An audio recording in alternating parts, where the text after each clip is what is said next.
Give it up for Gabriel Hansen.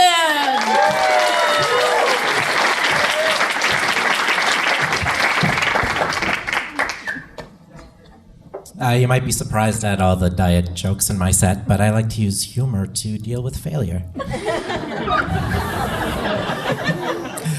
I like to grab a coffee on the way to work because I love having a coffee in the morning, but the other day my car broke down, so I had to get towed to the mechanic before I could get my fix.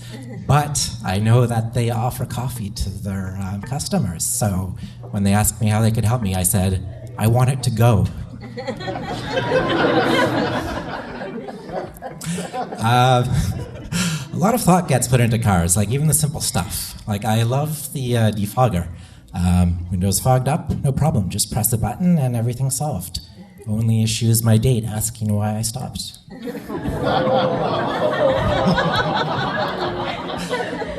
Another thing we take for granted is ice. Back in the day, rich people would literally import icebergs so they could have ice in their drinks. Now freezers have been invented and they have to find other ways to melt all the icebergs.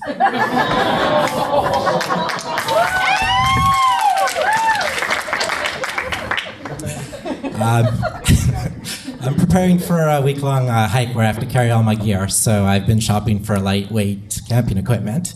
It's tough. You have to make these hard decisions like, should I buy this sleeping bag for $100 or should I spend $200 on this sleeping bag, which weighs half a pound less? So I made the hard decision to save some money and go on a diet.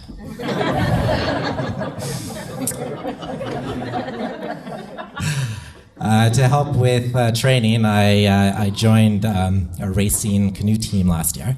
And we're not practicing over winter, but we practiced until early December, and people were asking me, isn't it really cold out there on the water? And I was like, have you ever seen an overweight guy who was doing cardio and didn't look like he was about to pass out from heat exhaustion?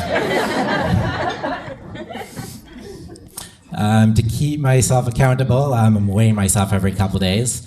But it's frustrating because your weight moves around even during the same day, so you have to be consistent. Like to get like a meaningful reading off the scale, I've got to weigh myself at the same time of day, after I've emptied my bladder, and while I'm leaning on the towel rack the same amount as last time.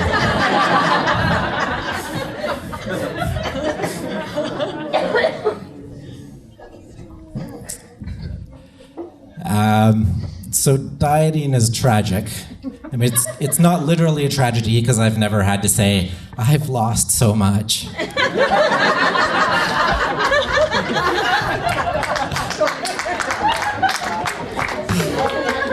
But it is kind of tragic because I have to cut back on the drinking. I have to skip dessert.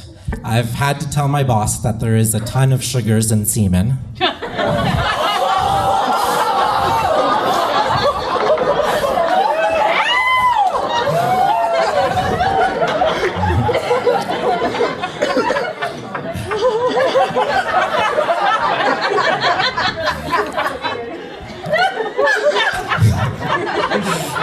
As a promo, I got a free box from HelloFresh. So they sent me the recipe and they sent me all the stuff I needed, perfectly pre-measured.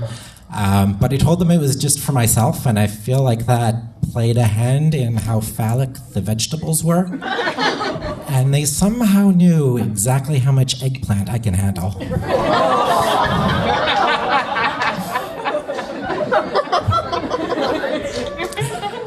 I thought it might be helpful to become bulimic. I could just eat everything I wanted, but as long as I threw it up after.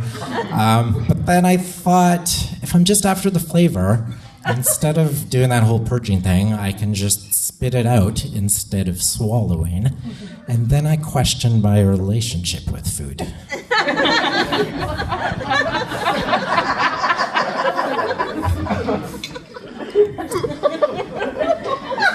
So clearly I'm single. Every once in a while I try to meet people using online dating. My first foray into it was maybe 15 years ago, back when people were a lot more skeptical of it. They assumed everybody on there was a serial killer. But that attitude is a bit archaic, like it's pre-separating out your organics from your trash. So now it's easier to find people online, but it's such a pain to get rid of a body.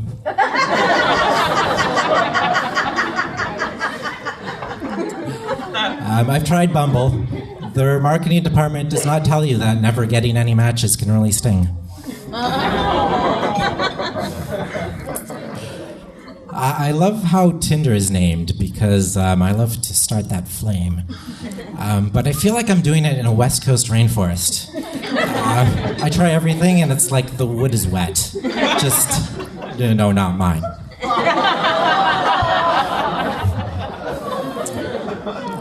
I had a condom break this weekend.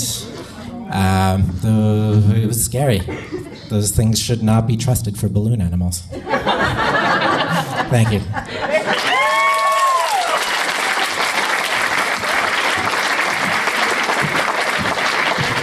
Give it up for Gabriel Hansen.